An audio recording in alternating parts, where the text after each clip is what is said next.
जय हिंद दोस्तों, स्वागत है आप सभी का विजडम एजुकेशन पे। आज 17 फरवरी 2022 है। दैनिक जागरण के राष्ट्रीय संस्करण का कंप्लीट न्यूज़ एनालिसिस करेंगे जो यूपीएससी, स्टेट पीसीएस या किसी भी वनडे एग्जाम के प्रीलिम्स, मेंस और इंटरव्यू तीनों ही पर्सपेक्टिव से इम्पॉर्टेंट होगा।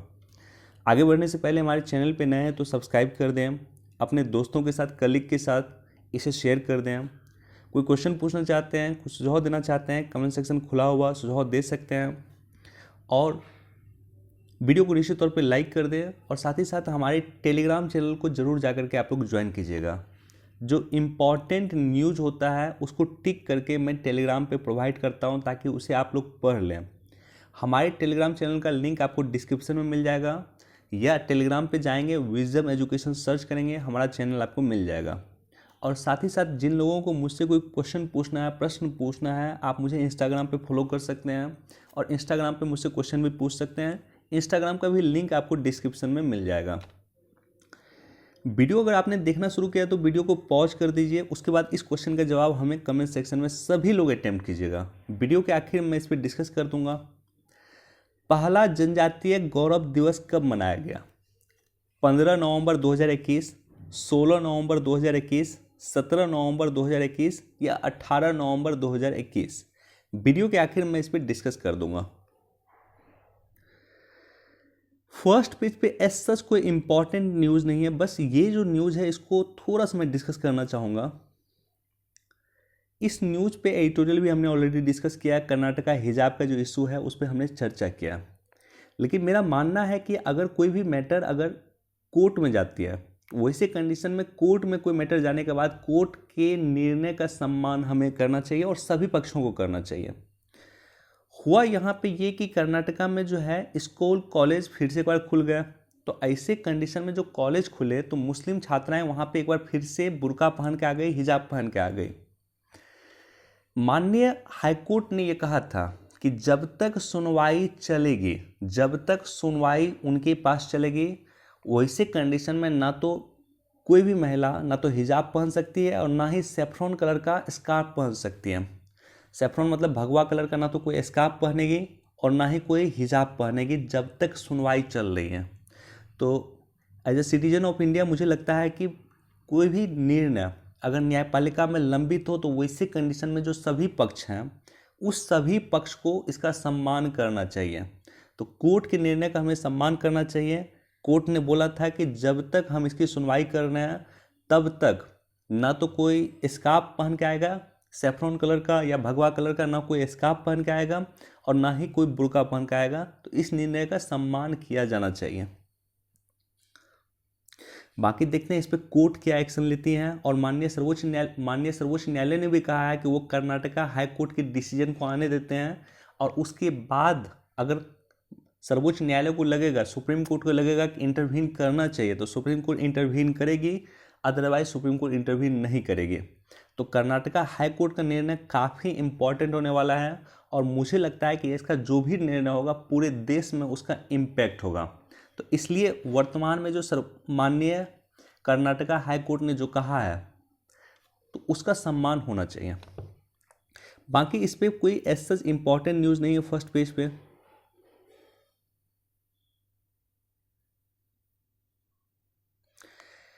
ये इंपॉर्टेंट न्यूज़ है, काफ़ी इंपॉर्टेंट न्यूज़ है और वर्ष भर इस पर चर्चा चला है। आई थिंक यूपीएससी क्वेश्चन पूछा है 2021 में कि नहीं, मुझे याद नहीं आ रहा है, तो लेकिन आप लोग जाकर देखिएगा। अगर यूपीएससी 2021 में क्वेश्चन नहीं पूछा है तो 2022 में निश्चित तौर पे मेंस में इस पर क्वेश्चन रहेगा। ये टॉपिक साल भर चर्चा में रहा और ये टॉपिक क्या है, एफसीआरए को लेकर के। तो सबसे पहले न्यूज़ में चलता हूँ, डिस्कस करता हूँ, उसके बाद बैकग्राउंड डिस्कस कर दूंगा। न्यूज़ ये है कि एफसीआरए को लेकर के जो है कई सारे एनजीओ के लाइसेंस को गृह मंत्रालय ने रद्द कर दिया। कई सारे एनजीओ के लाइसेंस को गृह मंत्रालय ने रद्द कर दिया चूँकि एफसीआरए नियम का उल्लंघन कर रहा था ये एनजीओ। तो ऐसे कंडीशन में ये एनजीओ गए अदालत का दरवाज़ा खटखटाया इन्होंने, लेकिन अदालत ने कहा, माननीय दिल्ली हाईकोर्ट ने कहा कि जो ये गृह मंत्रालय का निर्णय लिया ये निर्णय बिल्कुल सही है। गृह मंत्रालय ने अगर आपके रजिस्ट्रेशन को रद्द किया है तो निश्चित तौर पर कहीं ना कहीं आप में कोई डिफॉल्ट होगा, इसलिए आपने रजिस्ट्रेशन रद्द किया है। तो अब चलते हैं हम लोग एफसीआरए को लेकर के। एफसीआरए मतलब होता है फॉरेन कंट्रीब्यूशन रेगुलेशन एक्ट, 1976 में ये आया था अधिनियम, विदेशी अंशदान विनियम अधिनियम। एफसीआरए विदेशी अंशदान को नियंत्रित कर यह सुनिश्चित करता है कि ऐसे अंशदान आंतरिक सुरक्षा का पे प्रतिकूल प्रभाव ना डालें। तो हमारे देश का जो इंटरनल मैटर होगा, हमारे देश का जो सिक्योरिटी पर्पस होगा, उस पर कोई प्रभाव ना डाले, इसके लिए एफसीआरए आया था। और एफसीआरए बेसिकली है क्या? जैसे मान लीजिए आप एनजीओ चलाते हैं, आपको विदेश से फंडिंग चाहिए, तो विदेश से फंडिंग चाहिए तो ऐसे कंडीशन में आपको एफसीआरए के तहत रजिस्ट्रेशन करवाना होगा, आपको एफसीआरए सर्टिफिकेशन लेना होगा। एफसीआरए मतलब होता है फॉरेन कंट्रीब्यूशन रेगुलेशन एक्ट, विदेश से आपको चंदा चाहिए तो आपको एफसीआरए में रजिस्टर्ड करवाना होगा। 1976 में एफसीआरए को पहली बार अधिनियमित किया गया था। वर्ष 2010 और 2020 में विदेशी अंशदान को विनियमित करने के लिए नए उपायों को अपनाने के पश्चात इसे संशोधित किया था। अब सोच कर देखिए 1976 में ही इसको क्यों इम्प्लीमेंट किया गया। 1976 से पहले क्या था? 1976 से पहले क्या था कि जितना आप पैसा विदेश से मंगाना चाहते हैं आपको कोई रिस्ट्रिक्शन नहीं है, आप जो मंगाना चाहते हैं मंगाइए। लेकिन 96 में ही इसको क्यों इम्प्लीमेंट किया गया? तो उसका रीज़न है कि 1975 1975 में आप जाइए, 1975 में देश में इमरजेंसी लगा था, आपातकाल लगा था। तो उस समय में हमारे देश के प्रधानमंत्री थी इंदिरा गांधी, और इंदिरा गांधी को ये डर था कि कहीं ना कहीं जो विदेशी शक्ति है वो भारत के चुनाव को प्रभावित कर सकती है विदेश से पैसा भेज के।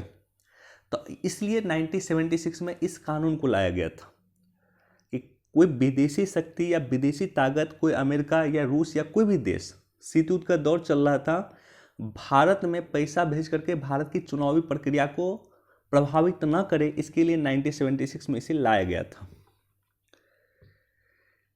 एफसीआरए विदेशी अंशदान प्राप्त करने वाले सभी संघ, जो भी एसोसिएशन है, जो भी समूह है, जो भी एनजीओ है, सभी पे लागू होगा। सभी को एफसीआरए में पंजीकरण करवाना अनिवार्य होगा। और 2020 में इसमें काफ़ी संशोधन किया गया था। मैं उस पर चर्चा डिटेल से अभी तो नहीं कर रहा हूँ, लेकिन मैंने कई बार किया, और फिर अगर समय मिलेगा तो मैं एक डिटेल से टॉपिक बना करके या एनजीओ का जो एफसीआरए मानक है उस पर एक अलग से सेपरेट वीडियो बना करके मैं इस पर चर्चा कर दूंगा। बाकी कुछ पॉइंट यहाँ पे दिया हुआ है, इसको आप लोग पढ़ लीजिएगा।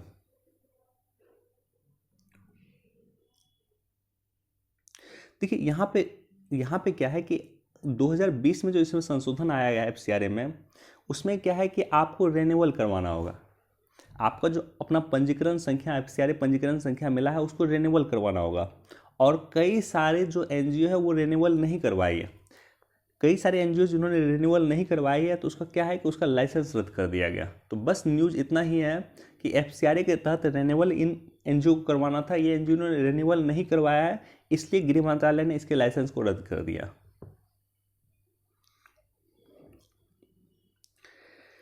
ट्रिब्यूनल के रिक्त पद भरने में ढिलाई बरत रहे अफसरों पे हो कार्रवाई। ये काफ़ी इंपॉर्टेंट है। हमारे देश में कई सारे ट्रिब्यूनल बने हुए हैं, इसकी स्थापना किया गया है, लेकिन ट्रिब्यूनल के जो पद है वो खाली हैं, जजेज ही नहीं है वहाँ पे। तो इसको लेकर के माननीय सर्वोच्च न्यायालय ने कई बार केंद्र सरकार को कहा है कि आप जल्द से जल्द यहाँ पे नियुक्ति इसको भरिए, फुलफिल कीजिए, यहाँ पे पद खाली है उसको फुलफिल कीजिए।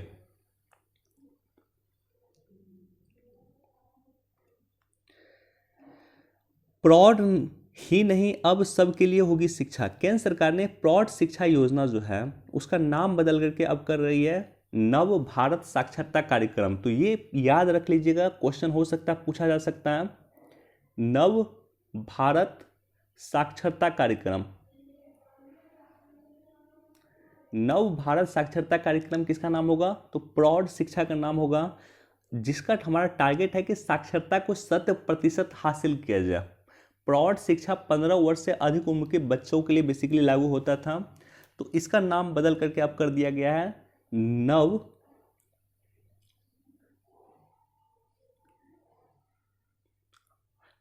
भारत साक्षरता कार्यक्रम, और इस नाम से अब ये जाना जाएगा। इसका टारगेट है कि 100% जो है एजुकेशन के लक्ष्य को हम प्राप्त कर सकें। बाकी ये जो है इसको लेकर के कल मैंने टेलीग्राम पे पोस्ट किया था, 9 करोड़ तक ग्रामीण लोगों में पहुंचा नल से जल। अगर आप यूपीएससी का एग्जाम देना है या बीपीएससी का एग्जाम दे रहे हैं, किसी भी स्टेट पीसीएस का एग्जाम दे रहे हैं, उत्तर प्रदेश का एग्जाम दे रहे हैं, मध्य प्रदेश का एग्जाम दे रहे हैं, पीआईबी को निश्चित तौर पे आप लोग फॉलो कीजिए। पीआईबी पे कल ये चर्चा में था, कल इसका एक स्क्रीनशॉट लेकर के मैंने टेलीग्राम पे पोस्ट किया था, आज इसको न्यूज़ में दे दिया। तो पीआईबी निश्चित तौर पे इसको फॉलो कीजिएगा। 9 करोड़ ग्रामीण घरों में पहुंचा नल से जल। देखिए यहाँ पे दो चीज़ें इंपॉर्टेंट हैं और सबसे अधिक इंपॉर्टेंट इसका बैकग्राउंड है। इसका बैकग्राउंड ये है कि देश में वाटर की क्राइसिस हो रही है। वाटर की क्राइसिस को लेकर के नीति आयोग ने 2018 में अपनी रिपोर्ट में कहा था कि 2020 तक इंडिया के 20 महत्वपूर्ण सिटी के ग्राउंड वाटर जीरो हो जाएगा। वाटर की क्राइसिस इस तरह से देश में है कि आप सभी को याद होगा कि चेन्नई वाटर क्राइसिस जो हुआ था 2019 में, उस वाटर क्राइसिस के बाद हमें जिस तरह से हम मालगाड़ी में जो है पेट्रोल भर करके पहुंचाते हैं, एक जगह से दूसरी जगह मालगाड़ी में पेट्रोल भर करके जाता है, तो उसी तरह से मालगाड़ी में हमने पानी भर करके चेन्नई भेजा था। अब सोच कर देखिए, चेन्नई में बहुत सारे एमएनसी कंपनी है, बहुत सारे मल्टीनेशनल कंपनी है, बहुत सारे एमएनसी कंपनी ने अपने एम्प्लॉयज़ को कहा कि आप घर से ही काम कीजिए, क्योंकि उनकी कंपनी में पानी की कमी थी। तो वाटर क्राइसिस देश में लगातार एक समस्या बनी हुई है। इसको लेकर के सरकार जगी और सरकार ने 2019 में 2018 में नीति आयोग की रिपोर्ट थी कि 20 सिटी का ग्राउंड वाटर जीरो हो जाएगा, और 2019 में प्रधानमंत्री मोदी ने लाल किला के प्राचीर से घोषणा करते हुए कहा है कि 2024 तक हम प्रत्येक घर में नल से पानी दे देंगे। तो टारगेट है 2024 का, और घोषणा हुआ था 15 अगस्त 2019 को लाल किला के प्राचीर से पीएम मोदी ने घोषणा किया था, और उसके जस्ट बाद नल जल कार्यक्रम की शुरुआत हुई थी। तो ये इसका बैकग्राउंड है, और अभी तक 9 करोड़ ग्रामीण परिवारों के घर पे पहुंच चुका है जल। तो आपके लिए इंपॉर्टेंट है कि जल को लेकर के, वाटर क्राइसिस इन इंडिया, इसको लेकर के एक समराइज नोट आप लोग बनाइएगा। पानी की भारत में कमी है, ठीक है, कमी है, हमको भी दिखता है, आपको भी दिखता है, लेकिन उसमें कोई ना कोई समिति का आपके पास रिपोर्ट होना चाहिए, नीति आयोग को रिपोर्ट होना चाहिए। बाकी इसको आप लोग पढ़ लीजिएगा।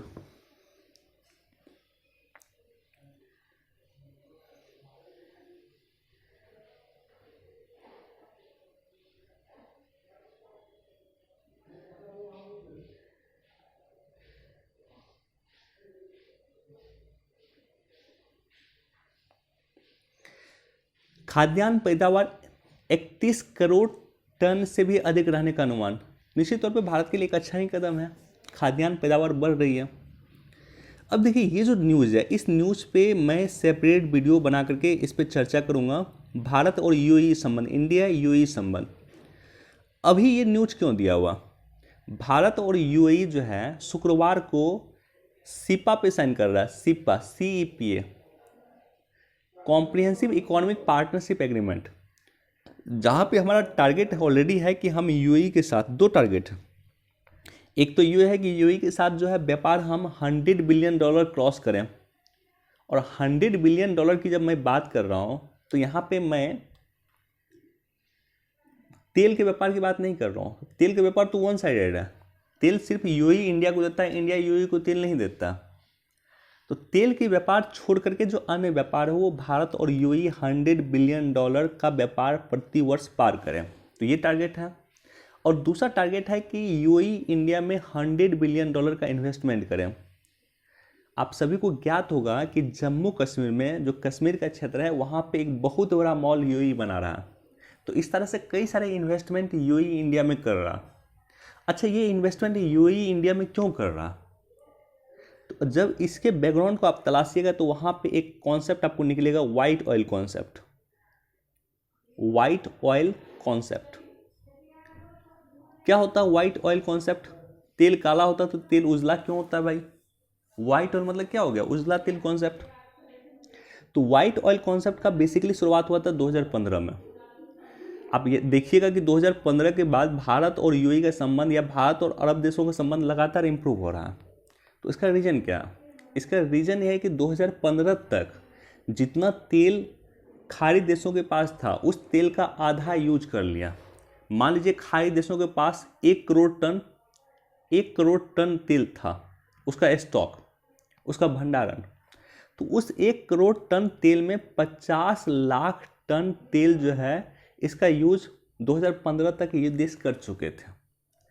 आने वाले कुछ देश में जो रिमेनिंग तेल है, अगर तेल पर ही ये लोग डिपेंड रहते तो आने वाले कुछ वर्ष में इसका तेल समाप्त हो जाता, और एक बार तेल समाप्त हो गया तो ये देश कंगाल हो जाएंगे।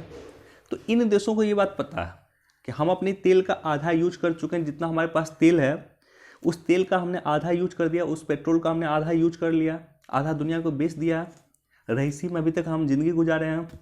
लेकिन आगे ये हालत ना हो, आगे हमारी कंगाली की हालत ना हो, क्योंकि आधा ही तेल हमारे पास बचा है जिसको बेचने के बाद अगर पूरी तरह से हम बेच दिए तो हम कंगाल हो जाएंगे। तो इसलिए ये देश क्या कर रहे हैं कि तेल के अलावा, इसको पता है कि आने वाले समय में तेल के अलावा अन्य चीज़ पे भी मूव करने की आवश्यकता है।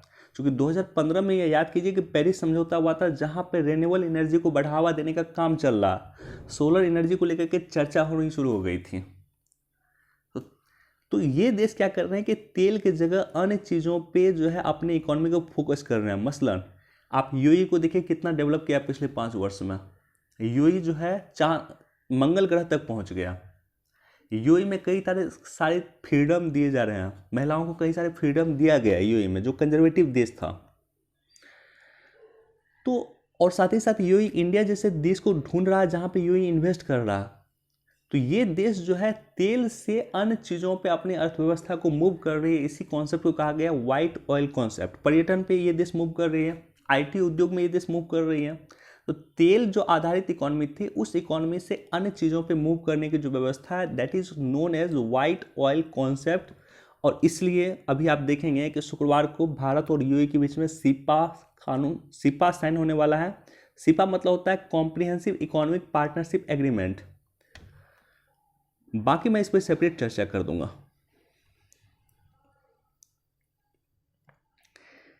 चीन से आयात 20% तक घटाएगी पीएलई योजना। देखिए ये न्यूज इंपॉर्टेंट है, बैकग्राउंड भी इंपॉर्टेंट है। सबसे पहले मैं बैकग्राउंड पे ही चलता हूँ। बैकग्राउंड इसका ये है कि जब आत्मनिर्भर भारत योजना आया था 2020 में, कोरोना के समय में, अप्रैल 2020 में आत्मनिर्भर भारत योजना सरकार लेकर आई थी। आत्मनिर्भर भारत योजना का सिंपल मतलब यही था कि हमें देश को आत्मनिर्भर करना, हमें जो हम आयात करते हैं चीन से, उस आयात में धीरे धीरे हमें कमी करना है और अपने आप को डेवलप कर लेना। क्योंकि विश्व का जो है आयात निर्यात तंत्र था वो काफ़ी प्रभावित हुआ था कोरोना के समय में। तो इसी समय में सरकार ने आत्मनिर्भर भारत योजना लेकर आया था, और उसी आत्मनिर्भर भारत योजना में सरकार पीएलआई स्कीम की शुरुआत किया था। पीएलआई मतलब होता है प्रोडक्शन लिंक इंसेंटिव। इसका सिंपल मतलब ये है कि जितना आप प्रोडक्शन कीजिएगा उतना हम आपको इंसेंटिव देंगे। जितना आप प्रोडक्शन कीजिएगा सरकार आपको उतना इंसेंटिव देगी, जितना अधिक से अधिक प्रोडक्शन आप कीजिएगा उतना अधिक से अधिक इंसेंटिव देगी। अब इसको आप देखिए, न्यूज़ पे लौटिए आप, कि वित्त वर्ष 2020-21 में भारत ने चीन से $65 अरब यानी 4.81 लाख करोड़ रुपए का आयात किया। तो $65 अरब का जो आयात किया उसमें $40 अरब का आयात हमने किया है टेक्सटाइल सेक्टर में, कृषि सेक्टर में, इलेक्ट्रॉनिक सेक्टर में, फार्मा सेक्टर में और केमिकल सेक्टर में। तो ये जो 4-5 सेक्टर है उसमें हमने लगभग $65 अरब का जो हमने आयात किया उसमें लगभग $40 अरब का आयात इन सेक्टर में किया, जो कुल आयात का 60% है। अब ये जो सभी सेक्टर की मैंने बात किया, इस सभी सेक्टर को पीएलआई स्कीम से जोड़ा गया। जैसे टेक्सटाइल को, एग्रीकल्चर को, इलेक्ट्रॉनिक्स उत्पाद को, फार्मा सेक्टर को, इन सभी सेक्टर को जो है सरकार प्रोडक्शन लिंक इंसेंटिव से जोड़ चुकी है। तो इसलिए सरकार अपनी रिपोर्ट में कर रही है, सरकार का कहना है कि प्रोडक्शन लिंक इंसेंटिव हम दे रहे हैं, इसलिए जो पीएलआई योजना के तहत 20% तक हमारा जो है आयात चीन से घट जाएगा। राइट, निश्चित तौर पे एक अच्छा कदम होगा।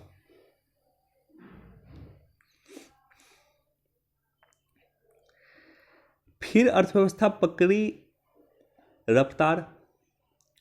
यहां पे 2-3 इंपॉर्टेंट फैक्ट दिया हुआ। एक तो ये दिया हुआ है, अगर आप इसको पढ़िएगा, 3-4 पॉइंट है, डॉक्टर जयंती लाल भंडारी का लिखा हुआ एडिटोरियल है। भारत लगातार ग्रो कर रहा, भारत की अर्थव्यवस्था मजबूत हो रही है, उसको लेकर के 4-5 पॉइंट में इन्होंने चर्चा किया।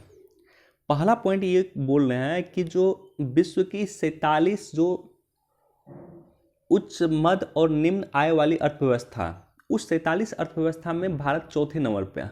और भारत किस चीज़ में चौथे नंबर पे है? तो कारोबार को चालू करने में, कारोबार को शुरू करने में भारत चौथे नंबर पे है। यानी ईज ऑफ डूइंग बिजनेस जो बहुत पहले भारत ने शुरू किया था, उसका प्रभाव अब दिख रहा है कि कारोबार शुरू करना आपके लिए काफ़ी आसान हो गया। और यही कारण है कि भारत में लगातार यूनिकॉर्न कंपनी की स्थापना हो रही है। दूसरा इन्होंने चर्चा किया है कि संयुक्त राष्ट्र आर्थिक और सामाजिक सहयोग की डिजिटल एवं टिकाऊ व्यापार सुविधा वैश्विक सर्वेक्षण रिपोर्ट 2021 में भारत जो है मुख्य रूप से कुछ चीज़ों पे फोकस कर रही है, जिसमें एक है डिजिटल इकोनॉमी। डिजिटल इकोनॉमी की तरफ भारत मूव कर रही है, यानी कागज रहित किस तरह से व्यापार होना चाहिए उसको लेकर के भारत फोकस कर रहा है। तीसरा इन्होंने चर्चा किया है जो सबसे इंपॉर्टेंट है कि विश्व बैंक जैसी संस्था का मानना है कि भारत 4 सेक्टर में बड़े सुधार किया। कौन से 4 सेक्टर जिसमें भारत ने बड़े सुधार किए हैं? तो पहला सेक्टर है कि भारत ने कारोबार आरंभ करना आसान कर दिया। भारत में अब कारोबार शुरू करना आपके लिए आसान हो गया, बिजनेस खोलना आपके लिए आसान हो गया, लाइसेंस मिलना आपके लिए आसान हो गया। दूसरा यह है कि दिवालियापन का समाधान किया। इंसॉल्वेंसी एंड बैंकरप्सी कोड जो मैंने कल भी डिस्कस किया था, 2016 में आया था, इसके माध्यम से जो कंपनी दिवालिया घोषित हो जाती है, जो कंपनी भाग जाती है, उसकी संपत्ति को जब्त करके पैसा को निवेशक को दे दिया जाता है। तो दिवालियापन का समाधान किया भारत ने। तीसरा काम क्या है कि सीमा पार व्यापार को बढ़ावा देना। बॉर्डर के माध्यम से जो व्यापार होता है, सीमा पार व्यापार होता है, उसको हमने बढ़ावा दिया। और चौथा काम आप देखेंगे तो कंस्ट्रक्शन परमिट में तेजी लाना। तो ये 4 काम वर्ल्ड बैंक के अनुसार भारत ने किया है, जो भारत की इकोनॉमी को बूस्टअप कर रही है। इसी तरह से आप देखेंगे कि जीएसटी कलेक्शन अगर आप देखिए तो जीएसटी कलेक्शन लगातार 1 लाख करोड़ रुपए लगातार क्रॉस कर रही है। तो प्रत्येक महीना 1 लाख करोड़ से अधिक जीएसटी कलेक्शन मिल रहा है। तो जब जीएसटी को इम्प्लीमेंट किया गया था तब हमारा टारगेट यही था कि हमें 1 लाख करोड़ से अधिक रिवेन्यू जीएसटी के माध्यम से प्रत्येक महीना जनरेट करना है। और हम देख रहे हैं कि जीएसटी लागू करने के आज 4-5 वर्ष के बाद इसको इम्प्लीमेंट हो रहा है। 1500 से ज़्यादा जो पुराने कानून है, 1500 से ज़्यादा पुराने कानून को समाप्त किया गया। अब देखिए भारत में कई सारे कानून हैं, एक कानून दूसरे कानून का विरोध करता है। तो ऐसे कानून की पहचान 1500 कानून की पहचान किया गया था, जिसको नष्ट किया गया, जिसको डिस्ट्रॉय किया गया, जिसको समाप्त किया गया, जिसको खत्म किया गया, ताकि ईज ऑफ डूइंग बिजनेस सुधार सकें, ताकि ईज ऑफ लिविंग इंडेक्स सुधर सकें, ताकि कारोबार करना आसान हो सके, ताकि दिवालियापन को अच्छे से इम्प्लीमेंट किया जा सके। तो आवश्यकता इस बात की थी और इसलिए इसको भी किया गया। ये सब वैसे भी काफ़ी इंपॉर्टेंट टॉपिक है कि हम मान लीजिए अपने देश को रिफॉर्म्स करना हमें, तो उसमें एक कहीं न कहीं बाधा ये थी कि 1500 से ज़्यादा पुराने बेकार कानून थे, जो अंग्रेज के समय में बने गए कानून थे। ऐसे कानून थे जो एक कानून दूसरे कानून का विरोध करता है, तो उन कानून को समाप्त करने की आवश्यकता थी। इसके अलावा अगर आप देखेंगे कुछ पॉइंट और इन्होंने बताया है कि भारत का डिजिटल भुगतान व्यापार 2024-25 में 3 गुना हो जाएगा 2019-20 के कंपेयर। और साथ ही साथ ई कॉमर्स इंडस्ट्रीज जो है, जैसे अमेजोन हो गया, फ्लिपकार्ट हो गया, ये सब जो ई कॉमर्स इंडस्ट्रीज है 2024 में $100 बिलियन का व्यापार करना शुरू कर देगा।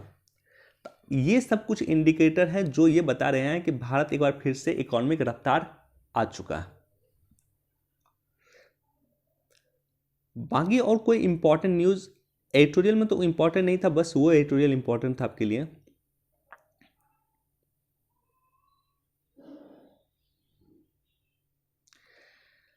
अमेरिका जब्त संपत्ति लौटाए वरना नीति का पुनर्विचार तालिबान।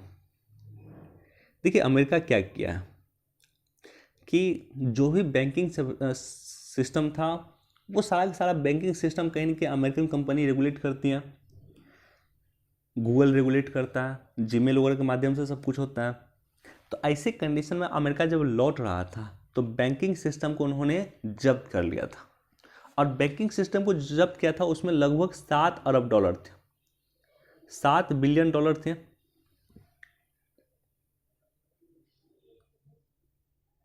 हाँ, $7 बिलियन थे और $7 बिलियन को अमेरिका ने सीज कर दिया।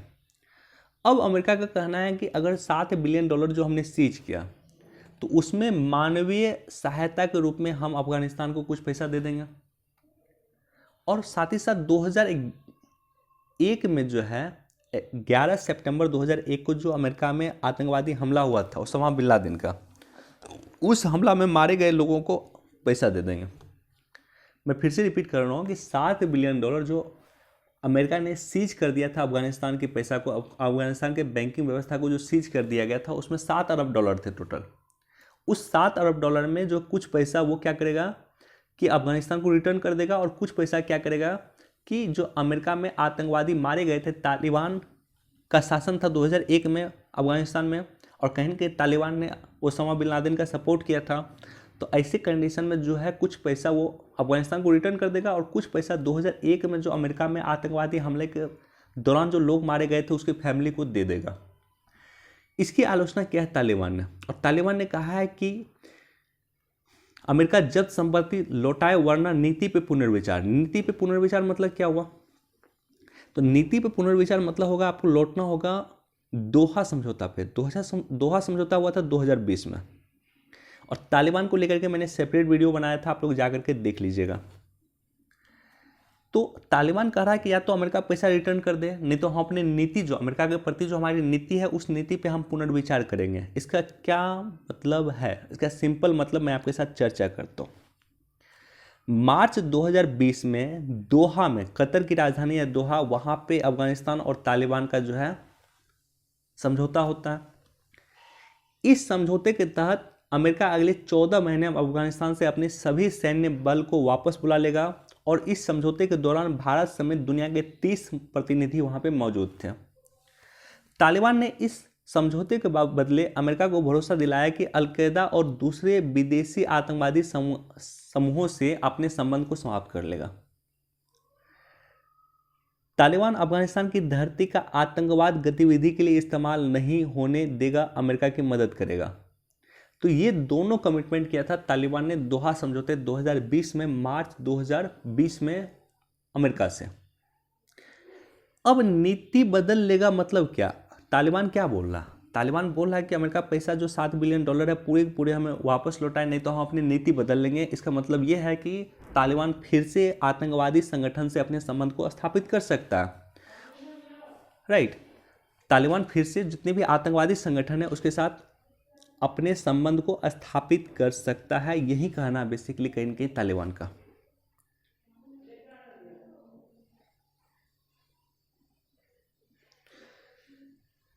चलिए, ये काफी इंपॉर्टेंट है, इसको आप लोग पढ़िएगा पूरा डिटेल में। ड्रोन कृषि के बनेगा साथी। ड्रोन का कई यूज है देश में, ड्रोन टेक्नोलॉजी भी लगातार चर्चा में है, और इस बार बजट को देखिए उसमें भी चर्चा है। तो ड्रोन को लेकर के एक कॉम्प्रिहेंसिव नोट जरूर बना लीजिएगा।